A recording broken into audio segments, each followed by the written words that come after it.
Am I the a-hole for telling my stepdaughter that she can have her dead dad pay for the wedding? I may have gone too far. My now wife divorced her ex when her 3 kids were young. He was a bad meds frenzy. She met me a few years later and we dated for 2 years before she introduced me to her kids. The 2 kids really hit it off, but Kelly did not like me. She is 27 right now, just passive-aggressive stuff, but it became much worse when her dad passed away. She did not take it well and resulted in a lot of outbursts. I wasn't living there at this time. She went into therapy, but overall didn't seem like it helped. She threatens to run away if I marry their mom. So I stayed away but continued to date their mom. Over time, the 2 other kids started to stay at my place in order to get away from the drama. It was a rough time for them, and we bonded even more. When Kelly was 18, me and her mother decided to stop putting our life on hold and get married. Kelly hated this. The other kids were happy though. Every interaction I have had with her has been unpleasant, and I don't see her as one of my kids.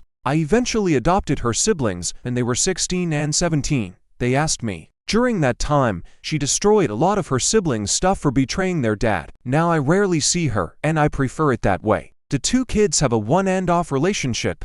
I paid for my 2 kids' weddings. I got a call from her asking me to pay for her wedding since I paid for the other 2. I told her absolutely not. This started an argument about how it's unfair. I had enough and told her to have her dad pay for the wedding. She hung up after some lovely names. I may have gone too far, which makes me a jerk, so I ask if am I the a-hole here? Here are the top comments, plus Opie's reply. Yeah, it was a stupid, hurtful, and immature thing to say, but I get it. I understand this was the oldest girl and probably closest to her father, and of course, she probably resented the divorce, but that's something you should grow out of. Once her father died, you'd think it might have opened up her heart a little, but apparently that was not to be. And so be it. It's her life. It's her choice. But it takes a lot of balls to then come skipping back and wanting you to pay for her wedding. I don't blame you for refusing, but I am curious as to what your wife thinks. A tiny "you're the a-hole" on the comment,